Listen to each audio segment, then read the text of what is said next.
Live mula sa GMA Network Center, 20 taon nang nakatutok, 24 oras. Magandang gabi po, Luzon, Visayas at Mindanao. Plunder o pandarambong, yan ang reklamong inihain ni dating Senador Antonio Trillanes laban kina dating Pangulong Duterte at Senador Bongo. Aligasyon ni Trillanes, nagsabwatan umano ang dalawa para mapunta sa pamilya ni Go ang higit 100 proyekto ng gobyerno sa Davao na aabot sa mahigit 6 na bilyong piso. Mariing pinabulaanan ni Go ang anyay recycled na akusasyon sa kanila ng dating Pangulo at handa umano niyang harapin. Nakatutok si Sandra Aguinaldo. 2 taon matapos ang termino ni dating Pangulong Rodrigo Duterte, sinampahan siya ng reklamong plunder o pandarambong ni dating Senador Antonio Trillanes IV. Kasama din sa inireklamo si Senador Bongo na malapit sa dating Pangulo. Sa sinumpaang complaint affidavit ni Trillanes sa Department of Justice, sinabi nitong nagsabwatan daw sina Duterte at Go para maibigay sa pamilya ni Go ang bilyong-bilyon umanong halaga ng kontrata sa Davao mula 2007 hanggang 2018. Ito ay tungkol sa mga government projects totaling 6.6 billion na inaward nila dun sa tatay at kapatid ni Bongo. Ito po ay maliwanag na plunder at lahat ng elemento ng plunder charge ay nandito sa kaso na ito. Sa tanong kung magkano sa mga inaward na kontrata ang napunta umano sa bulsa ni na Duterte at Go, sabi ni Trillanes, lahat po yon ay inaward sa pamilya. No? The way the plunder is defined by law, pagka nakinabang ka at ang pamilya mo ng ill-gotten wealth, ano? Kasi ito ginamit nila yung kanilang posisyon, authority at influence para mabigay at makorner yung mga proyekto. Paliwanag ni Trillanes, ngayon lang siya nag-file ng reklamo dahil tingin niya hindi magiging patas ang justice system ng administrasyong Duterte. Wala din umanong kaugnayan ito sa napapaulat na planong pagtakbo niya sa 2025 elections. Alam nyo, ito, matagal ko nang ginagawa ito parang hindi parang bago naman, ano? Hindi. Itong aming case, you will be furnished a copy. Makikita nyo kung flimsy ito at for publicity purposes. Ito maliwanag na buong-buo yung kaso na ito. Si Go ay tinanggi ang akusasyon laban sa kanila ni Duterte, pero welcome daw sa kanya ito para matuldukan na ang issue na lagi raw nare-recycle laban sa kanya.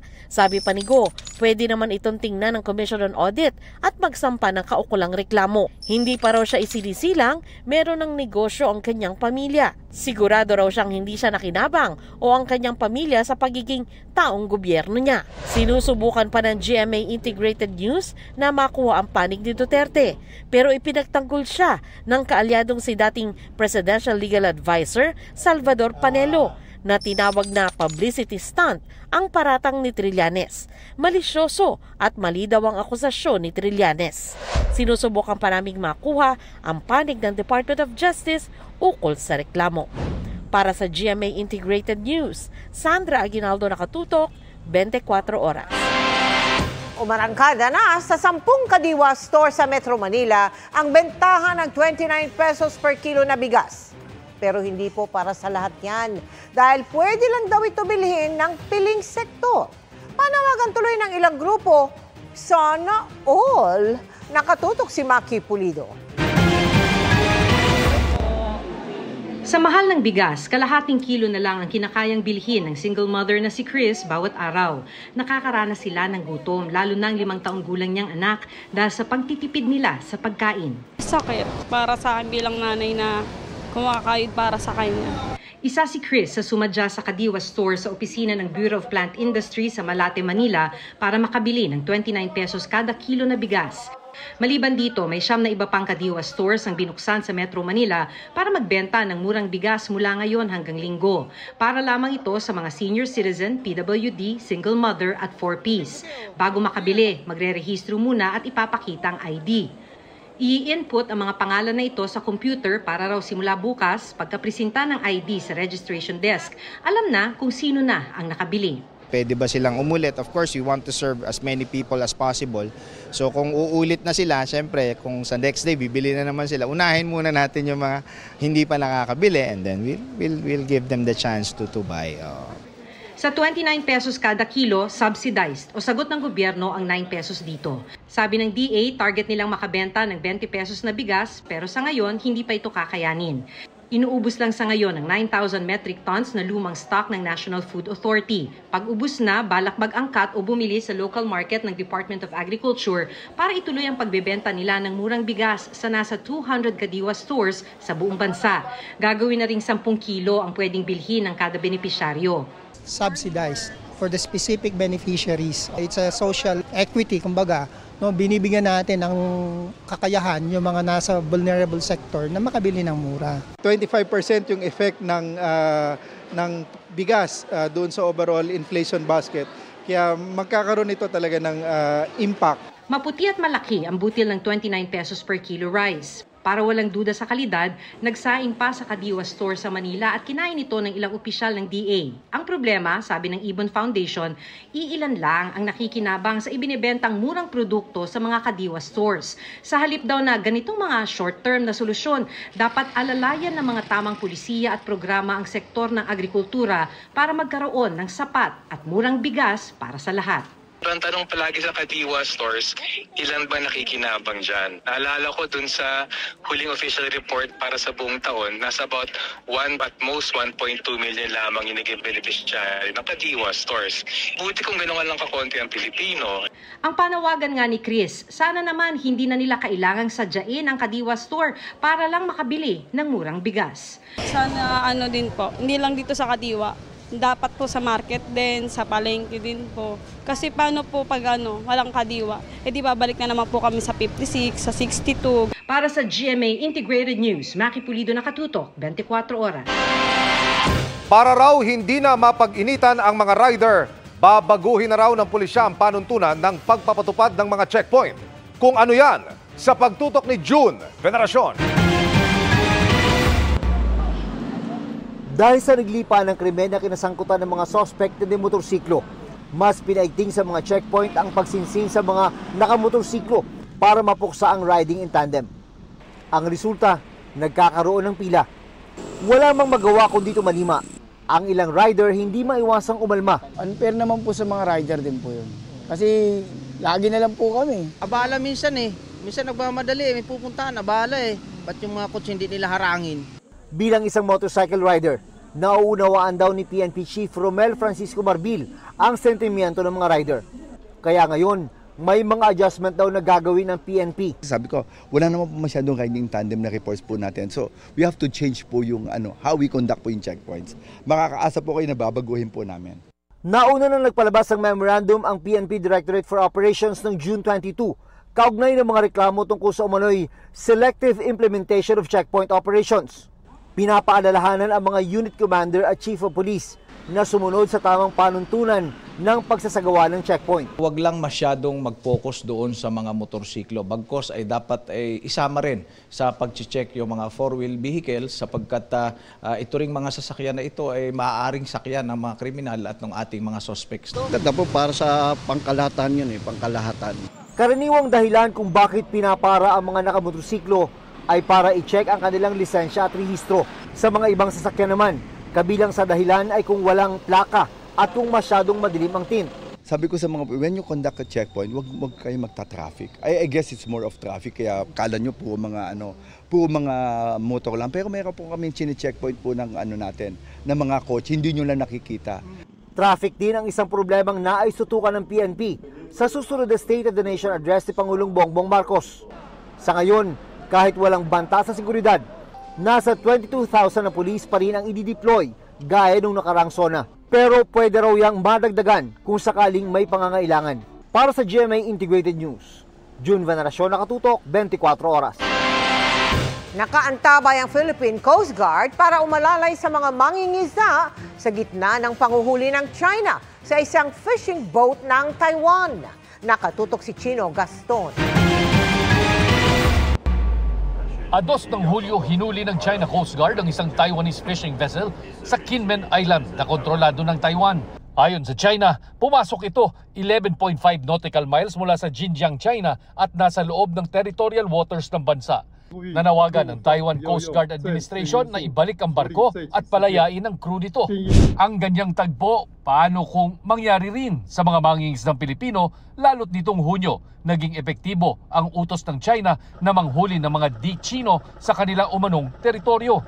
Ang Philippine Coast Guard matagal na raw nakaalerto sa posibilidad na mga aresto din ng China Coast Guard. Pero sa ngayon, wala pa naman daw itong hinuhuling Pilipinong mangingisda. The Coast Guard Commandant, Admiral Gaban, have already intensified our presence in Bajo de Masinloc and in other areas na alam nating tradisyonal na pangisdaan ng mga kababayan nating Pilipino. Our vessels are ready to respond with this kind of harassment. We have to consider the fact na simula naman nagbigay sila ng kanilang statement na ganyan, na wala namang, na mayroon silang panghuhuli na ganyan. Wala pa namang nai-report, no? Kahit isa sa mga kababayan natin na hinuli sila. Wala rin daw apektadong mangingisda sa Escoda Shoal kung saan 2 buwan nang nagbabantay ang BRP Teresa Magbanwa. Masama raw ang panahon doon kaya walang mangingisda sa lugar. At 3 ng Hulyo dumating at nanatili rin doon ang tinaguriang monster ship ng China Coast Guard na may bow number 5901. Ayon sa PCG, July 1 umalis ang CCG 5901 mula Hainan at agad nagtungo sa West Philippine Sea. July 2 dumaan ito sa may Ayungin Shoal bago nanatili sa Escoda. Nang dumating sa Escoda, agad ni radio challenge ng PCG ang dambuhalang barko ng China. Vessel 5901 within the vicinity waters of Sabina Shoal.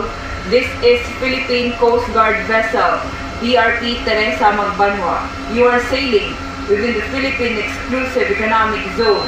What is your intention? Philippine Coast Guard, this is China Coast Guard 5901. Your vessel sailing in this sea area is illegal. Please leave this sea area immediately. Araw-araw, nagpapalitan ng radio challenge. Wala naman daw ibang ginawa ang China Coast Guard kundi magbantay. Pero kaninang umaga, napansin ng PCG na lumapit ng hanggang 500 yards ang monster ship. Nagbaba din daw ito ng mga tauhan sa rubber boat. The monster ship was deployed in Escoda Shoal is to intimidate ang ating 9701. Alam naman natin na for more than 60 days now, almost more than 2 months, no? Na nasustain ng Teresa Magbanwa ang presence niya rito sa Escoda Shoal. Dineploy ang BRP Teresa Magbanwa sa Escoda Shoal matapos sa mga ulat na nagtatangkang magtambak ng corals ang China bilang paghahanda sa reclamation sa Bahura. Para sa GMA Integrated News, Chino Gaston nakatutok, 24 oras. Nagsorry sa binasa niyang rider ang lalaking nag-viral dahil sa mapang-asar na asta sa Wata Wata Festival sa San Juan. Nagharap sa tanggapan ng lokal na pamahalaan kanina ang nag-viral na lalaking si Lexter Castro at ang mismong rider na kanyang binasa. Binigyan ni Castro ang rider ng kapote at helmet. Nag-viral si Castro dahil sa mapang-asar niyang pambabasa sa dumaan na rider gamit po ang water gun. Nagsorry si Castro ilang araw matapos niyang humarap kay San Juan Mayor Francis Zamora at mag-issue ng public apology. Sa huli, nagkaayos din ang dalawang panig. Dumulog sa National Bureau of Investigation ang mga kaanak ng nawawalang beauty pageant contestant at nobyo niyang Israeli. Ang hiling nila, mapabilis ang paghahanap sa dalawa. At yan po ang tinutukan live ni Oscar Oida. Oscar. Yes, Vicky, 2 linggo nga makalipas mula nung huling makita ang dalawa, particularly yung beauty contestant at ang Israeli nitong fiancé. Dumulog na kanina sa tanggapan ng NBI ang mga kaanak nila para magpatulong para mahanap na ang mga kaanak sa lalong madaling panahon. Dumulog na kanina sa tanggapan ng National Bureau of Investigation, Organized and Transnational Crime Division ang mga kapatid ng nawawalang beauty contestant na sina Geneva Lopez at Israeli national na si Yitzhak Cohen. Yan ay para magpatulong na mapabilis ang paghahanap sa mga nawawala nilang kapatid. Ayon sa kapatid ni Cohen na si Yaniv, di niya inakalang magiging malungkot ang kanyang kauna-unahang pagbisita sa bansa. Coming here the first time to the Philippines is a little bit sad because I know you have a beautiful country. I was looking forward to come here in the next summer of yours to discover this country, and it's unfortunate that I'm here now on one of my mission of my life to find my brother. Ayon kay Yaniv, bago nawala ang kanyang kapatid, wala itong naikwento sa kanila na anumang kinakaharap na banta o panganib sa buhay. The only way that he projected about this kind of matter, that it's just another progress in his own life as a businessman. He didn't show any worry, and I guess that is because he was feeling really comfortable. Labis na lang daw ang pasasalamat niya sa ipinakikitang pagpupursige ng ating mga law enforcement sa paghahanap sa kanyang kapatid. Really looking forward to all the help and support to find my brother and his fiancée as soon as possible. And we're working on different channels to basically just to solve this case, to bring the families the knowing of what happened, and also to find basically their families, to my parents and to Geneva's parents. Kasama ni Yaniv na nagpunta sa NBI ang isa sa mga kapatid ni Geneva, pero tumanggi siyang magbigay ng pahayag. Samantala, Vicky, personal na nagbigay ng kanyang sworn statement dito sa tanggapan ng NBI Tarlac ang sinasabing huling kinatagpo ng magkasintahan bago sila nawala. No? Ayon sa taong tawagin na lang natin sa pangalang Brandon, ay siya raw ang real estate consultant ng dalawa at pawang professional daw ang relationship niya sa mga ito. Ayon sa kanya, hindi raw totoo na siya ay nagtatago taliwas doon sa mga lumalabas na information sa social media. Siya raw ay kusang nagbigay na kanyang statement at pumayag pang sumailalim sa polygraph test para daw patunayan na wala siyang itinatago at hindi siya nagtatago. Vicky? Maraming salamat sa iyo, Oscar Oida. Mga kapuso, huwag basta-basta maniniwala sa mga natatanggap ninyong text message. Lalo na kung ang sinasabi meron kayong kaso at aarestuhin na raw kayo. Scam yan. Ayon sa pulisya, narito ang eksklusibo kong pagtutok. Nakatanggap na ba kayo ng ganitong text message? Na kesyo, meron daw kayong kaso at aarestuhin na raw kayo. Nakabanggit sa itaas ang isang tanggapan sa PNP at ang mga salitang warrant at subpoena. Sinasabi pa rito na may sheriff na sasama para i-check ang inyong property. Maaari naman daw kayong kusang sumuko para maiwasan ang gulo sa inyong lugar. Sa dulo ng mensahe, nakasulat ang pangalan at ranggo umano ng isang opisyal daw ng PNP. Ayon sa PNP Anti-Cybercrime Group, kalokohan ang lahat ng ito. Ito yung warrant of arrest scam. Yung mga nakaka-receive to, natatakot sila, tapos nagbibigay ng contact number. Pag nakausap mo na, hihingin ka nila ng pera para hindi ka na ng warrant of arrest or sisingilin ka na nila ng bail para hindi ka nahulihin. So yun yung modus nila. May iba't ibang bersyon ang mga mensahe, pero ang pagkakapareho, ang pananakot ng pagka-aresto. Itong isang text message, galing pa umano sa piskal o prosecutor. Para maiwasan ang aresto, tumawag daw sa ibinigay na numero para sa pakikipag-areglo. Paliwanag ng PNP bukod sa mali-mali ang grammar, kapansin-pansin din sa scam messages ang hindi accurate na mga impormasyong nakasaad. Pati yung paggamit ng pangalan, ng rank ng officer, PSSUPT, Police Senior Superintendent, which is hindi na natin ginagamit ang ganong rank matagal na. The way they construct the message, talagang hindi na siya kapanipaniwala. Usually yung mga text messages na ito, nanggagaling doon sa social messaging apps, yung mga WhatsApp, Viber, o yung mga encrypted, end-to-end encrypted. Ibig sabihin, ano yun? Kasi, with the use of the internet, pwede ka nang ma-hide mo yung identity mo doon. Pakiwari ng pulisya, may kasabwat sa korte ang sindikato na ito. Mga tao raw kasi na talagang may kaso ang madalas na pinadadalhan at nabibiktima. Paalala ng pulisya sakaling may matanggap kayong mensahe gaya nito. Ignore nyo or pinakaunang gawin kung talaga may fear kayo na pwedeng ang may kaso kayo, puntahan nyo po yung court. Yun ang dapat nating ipaalala sa publiko. Wala po tayong mga court orders, warrant of arrest, or any other court orders na manggagaling through text messages. Pinapadala po yan ng korte at meron silang mga liaison officer who will do that. Para sa GMA Integrated News, Emil Sumangil, nakatutok 24 oras. Posible uli ang oil price hike sa susunod na linggo. Hanggang piso at 50 sentimo ang posibleng dagdag sa kada litro ng gasolina. Hanggang 60 sentimo kada litro naman ang sa diesel. Habang hanggang 80 sentimo naman ang posibleng dagdag presyo ng kerosene. Ayon po yan sa Department of Energy Oil Industry Management Bureau base sa 4 na araw na trading.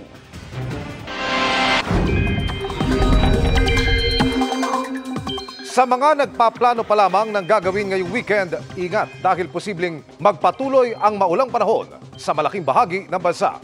Walang namamataang bagyo pero malawak po ang sakop ng Intertropical Convergence Zone o ITCZ. Nakakaapekto yan sa Southern Luzon, Visayas at Mindanao. Maulan kapag ito ang dominant weather system dahil binubuo ito ng makakapal na ulap mula po sa convergence o pagsasalubong ng hangin.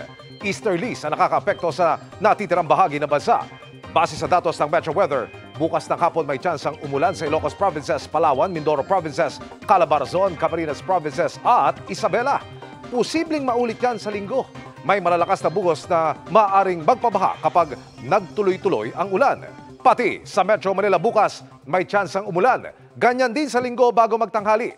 Kaya kung may lakad, huwag kalimutang magdala ng payong.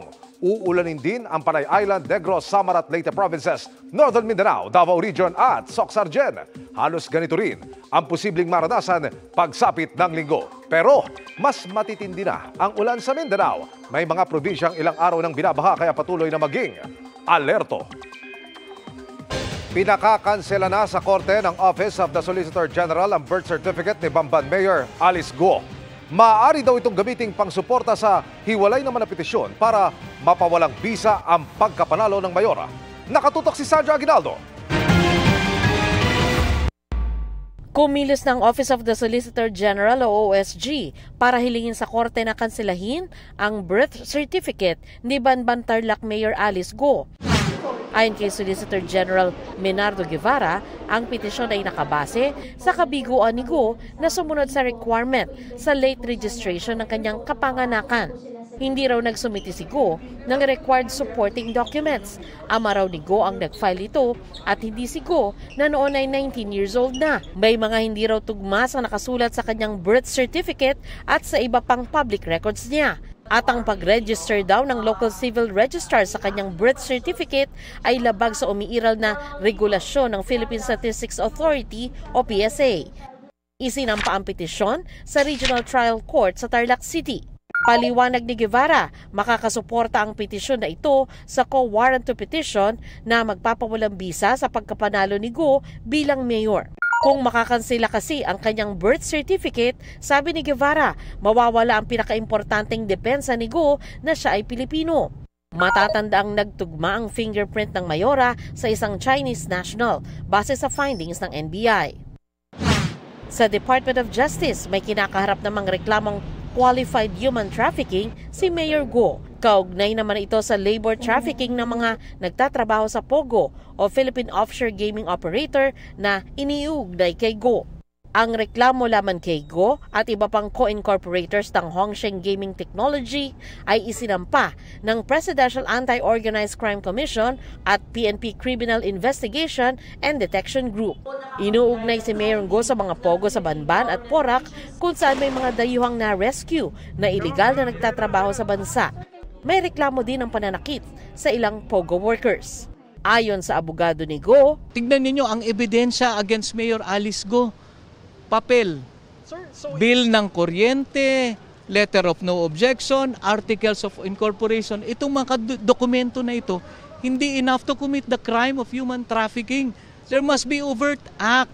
So itong kaso na ito, na final against her, mahina, with all due respect, mahina, medyo pilit ho talaga. Nanawagan naman ng DOJ sa mga Pilipinong inilista bilang co-incorporators nang hindi nila nalalaman na humarap sa DOJ at magsumite ng counter affidavit. Mahirap talaga kung di sila magpakita, di sila sumagot at isipin nila na sapat na yung sinabi nila sa Senado, makakasuhan sila kung gano'n ang pag-iisip nila. At the same time, nanawagan kami sa kanila na tumulong sa kaso. Kung pwede, maghain ng sariling reklamo na finalsify, na ginamit yung kanilang identity. Para sa GMA Integrated News, Sandra Aguinaldo, nakatutok, 24 oras. Ang pagbabalik ng Philippine history sa curriculum ng mga estudyante ang isa sa utos ni Pangulong Marcos kay incoming Education Secretary Senator Sonny Angara. Ikinatuwa yan ng isang grupo ng mga guro pero dapat daw magamit ang pagkakataong ito para balikan ang madidilim na kabanata ng bansa, kabilang na po ang martial law. Nakatutok si Ivan Mayrina. Habang nasa Sulu para mamigay ng ayuda kaninang hapon, natanong ang Pangulo tungkol sa mga plano at direksyon ng DepEd sa pamumuno ng itatalagang kalihim na si Senador Sonny Angara. Kasama sa utos si Marcos kay Angara, paigtingin ang pagtuturo ng kasaysayan sa Pilipinas. The one thing I asked of him was to please teach our children Philippine history. Because I have seen my children's workbooks and there's very little said about the history of the Philippines. And that is so, for me, that is so important. Matatanda ang walang dedicated Philippine history subject sa high school curriculum simula noong 2014. Sabi ni Marcos ang gusto niya, may paliwanag sa mga estudyante ang mga implikasyon ng mga nangyari noong nakaraan sa kasalukuyan. Kaya ganito kami, kaya ganyan ang ugali namin dahil sa aming kasaysayan. And that's the one thing that I asked of him, that's in the curriculum. Kamakailan tinanong ng media si Angara tungkol sa utos sa ito ng Pangulo. Yung making history interesting for our young people. So they learn the lessons also. Matatanda ang naging kontrobersyal ang DepEd nang lumabas ang isang memo sa curriculum ng Araling Panlipunan sa grade 6 patungkol sa martial law. Sa halip na gamitin ang katagang diktadurang Marcos, gagawin na lamang itong diktadura. Sabi noon ng DepEd, hindi ito paraan para baguhin ang kasaysayan. Pabor ang Teachers Dignity Coalition sa utos ng Pangulo na paghusayan ng pagtuturo ng Philippine history. Dapat daw magamit ang pagkakataong ito para balikan ang mga masasamang nangyari sa nakalipas upang maunawaan ng mga bata at hindi na nila payagang ito'y maulit pa. Ito yung paraan para magturo ng kasaysayan, magturo ng nasyonalismo, ng patriotismo sa ating mga kabataan, higit pa ito sa pakantahin sila ng mga kanta o mga oath, Kaya napakahalaga po nito. Ito yung pangalawang dimension ng issue, Una, ano yung ituturo, ano yung content ng ituturo doon sa Philippine history, at pangalawa, paano ito ituturo, Alam naman natin na in the recent past, halos wala na tayo ng mga libro na ginagamit para sa ating mga bata sa public schools natin, So siguro dapat ito'y matupad na sa pagkakataong ito. Sinisikap pa ng GMA Integrated News sa makuhang panig ng palasyo ukol dito. Isa pa sa pinatututukan ni Marcos si Angara ang iangatang employability o kakayahan ng mga senior high school graduate para makahanap agad ng trabaho. Isa sa mga layuning hindi nakamit sa ilalim ng K-12 program. Isa sa mga mayakda ng batas sa ito si Angara. We have to do something else. Gusto rin matugunan ng Pangulo ang pangungulilat ng mga batang Pilipino pagdating sa mga international test. Para sa GMA Integrated News, Ivan Mayrina, nakatutok, 24 oras. Lalo pang umiinit ang mga eksena sa Widow's War ngayong isa na ring palasyo, si Sam, played by Bea Alonzo. Pero kung sinong papatay sa kanyang asawa, misteryo rin daw kahit kay Rafael Rosel na siyang gumaganap bilang Paco Palacios. Makichika kay Aubrey Carampel. George? Ikaw ang asawa ni Basil? Mas tumitindi ang tensyon sa pinakabagong GMA Prime series na Widow's War. Dahil yan sa unexpected na pagkikita ng mga karakter ni Bea Alonzo at Carla Abellana na sina Sam at George, na from ex-BFFs, mag-in-laws na ngayon.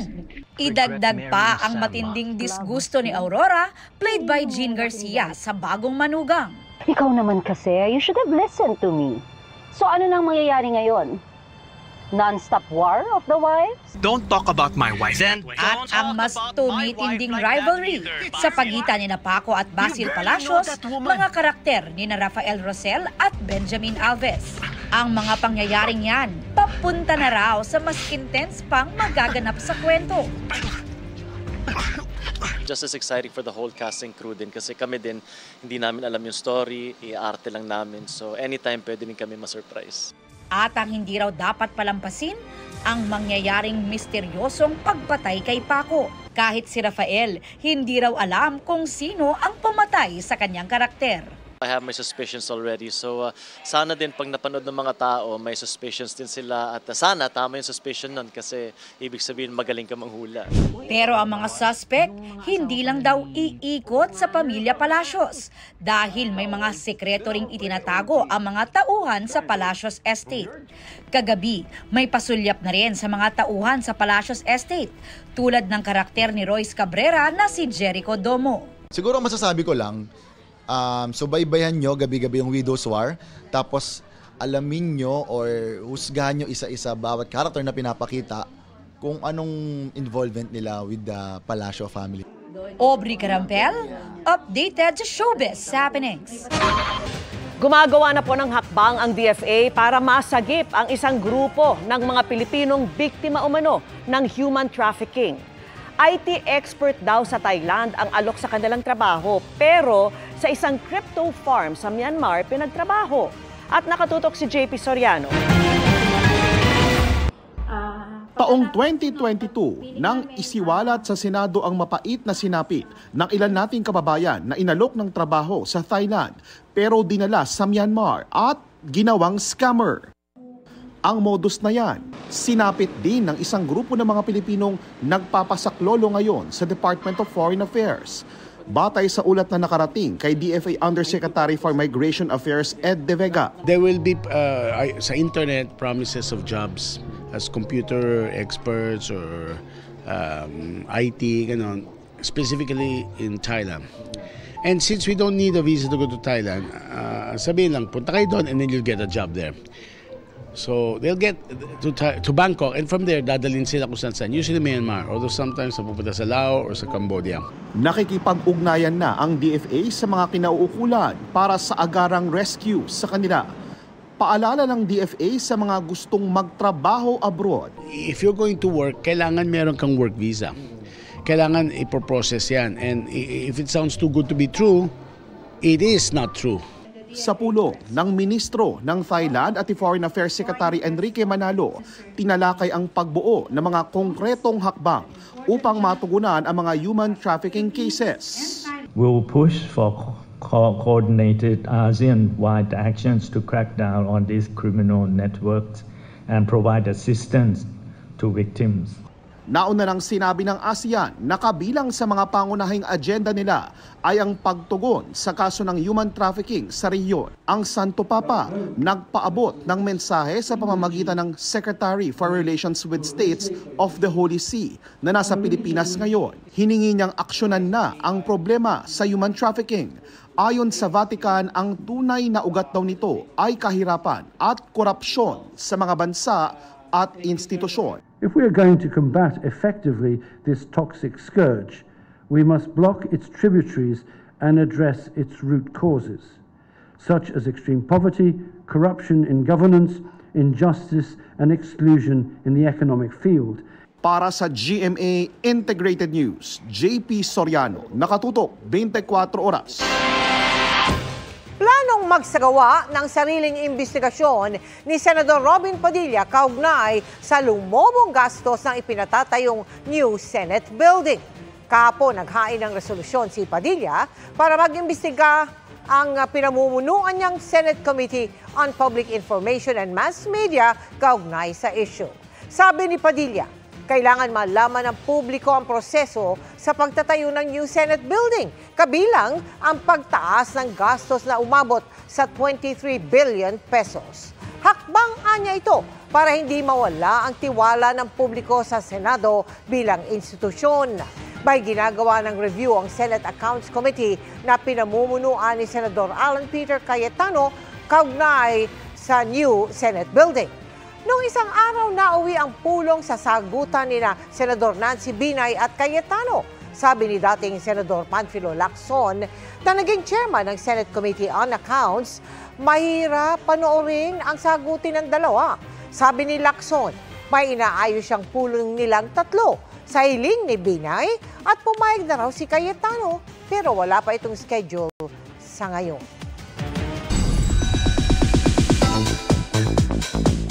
Updated sa real-life happenings kaya certified trending ang bagong character sa hit series na Abot Kamay na Pangarap. sounds familiar daw sa netizens ang ilang linyahan. Pero ang gumaganap sa role na si Pinky Amador, aminadong na-challenge. Makichika kay Aubrey Carampel. Pampaswerte o malas. Ladies and gentlemen, my only living daughter, Morgana Go.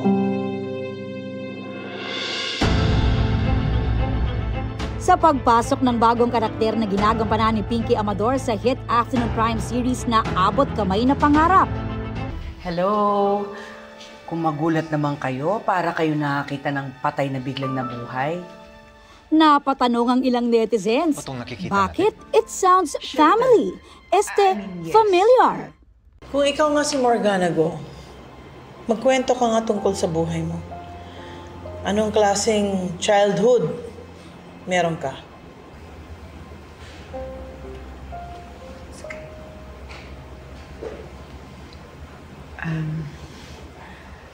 Ang maalala ko lang, lumaki kasi ako sa farm. Kasama ko yung papa ko. Laro ang post sa ex ng karamihan na napahagalpak daw sa katatawa sa eksena kahapon. Biro pa ng ilan, sa haba ng serye, updated na rin sa happenings ang mga karakter. May natandaan ka ba sa pagkabata mo? Like, kababata?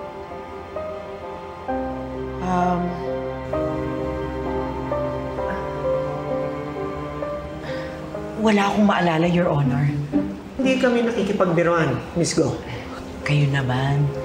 Masyado naman kayong seryoso. Pinapalahitan ko lang yung usapan. Si Morgana Go ay ipinakilala ni Madam Chantal, played by Pilar Pilapil, na kanyang only living daughter at identical sister ni Moira Tanyag. Pinanganak po siya sa farm, medyo mahirap lang daw po sila, tsaka lumaki siya kasama ng papa niya, tsaka si Teacher Juvelin. Kwento ni Pinky, nang mawala siya ng ilang linggo sa serye para magbida sa isang stage play sa Singapore, pinag-uusapan daw ng creative team kung paano magiging pasabog ang kanyang comeback. Tama-tama sumabog yung hearings. So sabi, teka muna, what if gawin nating Chinese-inspired tapos may mga ganong kaganapan for the relevance? Mas challenging lang daw ang kanyang bagong karakter dahil mayroon siyang prosthetics at kailangan niyang matutong mag-Chinese. Buti na lang daw at to the rescue as Chinese tutor si Doc RJ Richard Yap. Kailangan din daw niyang mag-aral ng wushu. Pero bukod kay Morgana, dalawang bagong karakter pa ang nakilala. Ang half-sister niyang si Wushi G, played by Gladys Reyes, at ang hitman niya na ginagampanan ni Mark Heras. Maraming tinatagong sekreto si Morgana Go. Marami silang pinaplano kasama ng kanyang mother na si Chantal Dubois at ang kanyang half-sister na si Nushi G. Aubrey Carampel, updated showbiz happenings. Yan ang mga balita ngayong Biyernes. Ako po si Mel Tiangco. Ako naman po si Vicky Morales para sa mas malaking misyon. Para sa mas malawak na paglilingkod sa bayan. Ako po si Emil Sumangil. Mula sa GMA Integrated News, ang News Authority ng Pilipino. Nakatuto kami 24 oras.